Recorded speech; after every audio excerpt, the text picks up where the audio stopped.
দীর্ঘ ১৭ বছরের দুঃশাসন, নিপীড়ন, মামলা, হামলা, গ্রেপ্তার ও গুমের মধ্য দিয়ে বিএনপি নেতাকর্মীরা একটি নির্মম অধ্যায় পার করেছেন। দলটির চেয়ারপারসন ও সাবেক প্রধানমন্ত্রী বেগম খালেদা জিয়া, ভারপ্রাপ্ত চেয়ারম্যান তারেক রহমান, প্রয়াত আরাফাত রহমান কোকো থেকে শুরু করে তৃণমূলের কর্মী পর্যন্ত কেউই রেহাই পায়নি। তবুও নির্যাতনের মুখে হার না মানা বিএনপি নেতাকর্মীরা ঐক্যবদ্ধ থেকেছেন খালেদা জিয়া ও তারেক রহমানের নেতৃত্বে। যারা শুধুমাত্র বিএনপি করার অপরাধে ঘরবাড়ি হারিয়েছেন, চাকরি বাণিজ্য হারিয়ে ক্ষেতের মধ্যে রাত কাটিয়েছেন, তারা আজ দলের মুখ হয়ে উঠেছেন।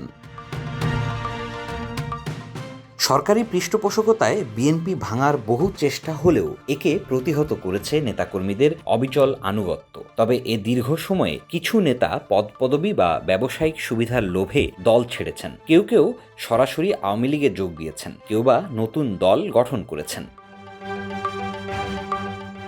দলত্যাগী এসব নেতাদের মধ্যে বিএনপি স্থায়ী কমিটির সদস্য, ভাইস চেয়ারম্যান, উপদেষ্টা পরিষদের সদস্য, নির্বাহী কমিটি থেকে শুরু করে জেলা উপজেলার নেতাও রয়েছেন। তাদের মধ্যে উল্লেখযোগ্য হলেন স্থায়ী কমিটির সদস্য লেফটেন্যান্ট জেনারেল অবসরপ্রাপ্ত Mahbubur Rahman, vice chairman barrister Shahjahan Omar, Shamsher Mobin Chowdhury, উপদেষ্টা পরিষদের উকিল আব্দুস সাত্তার, কেন্দ্রীয় নেতাদের মধ্যে মোফাজ্জল করিম, আলী আসগর লবি, মিজানুর রহমান সিনহা, শাহ মোহাম্মদ আবু জাফর, মনিরুল হক সাক্কু, অ্যাডভোকেট তৈমুর আলম খন্দকার, সৈয়দ একে একরামুজ্জামান সহ আরও অনেক নেতা দলের সিদ্ধান্তের বাইরে গিয়ে বহিষ্কৃত হয়েছেন।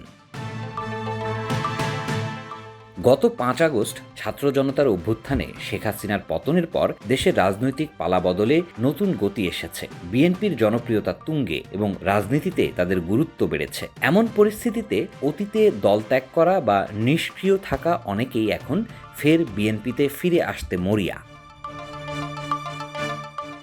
দলটির নেতাদের মতে এসব নেতারা এখন কেন্দ্রীয় নেতাদের সঙ্গে যোগাযোগ করছেন এবং এলাকায় ফের সক্রিয় হওয়ার চেষ্টা করছেন।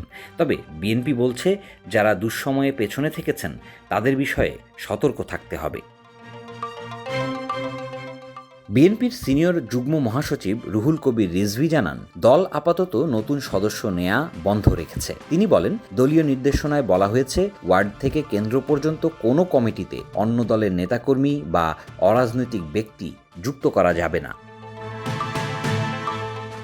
এই ঘটনাগুলো বিএনপির জন্য একটি শিক্ষা হয়ে উঠেছে, আর তাই শুধু আদর্শিক সংগ্রামী নেতাকর্মীরাই ভবিষ্যতের নেতৃত্বে থাকবেন, এই বার্তাই বারবার দেওয়া হচ্ছে কেন্দ্র থেকে। দল ছাড়ার পর রাজনীতি বা জীবনে সুবিধা পাওয়ার কল্পনায় যারা গিয়েছিলেন তারা এখন বিএনপিতে ফিরতে চাইলে সেই পথ আপাতত রুদ্ধ। এই পরিস্থিতি স্পষ্ট করে দিচ্ছে, বিএনপির ভবিষ্যৎ নেতৃত্ব ও কাঠামো গঠিত হবে ত্যাগ, আদর্শ আর নিষ্ঠার ভিত্তিতে, not convenience, not betrayal. News desk, Dhaka express.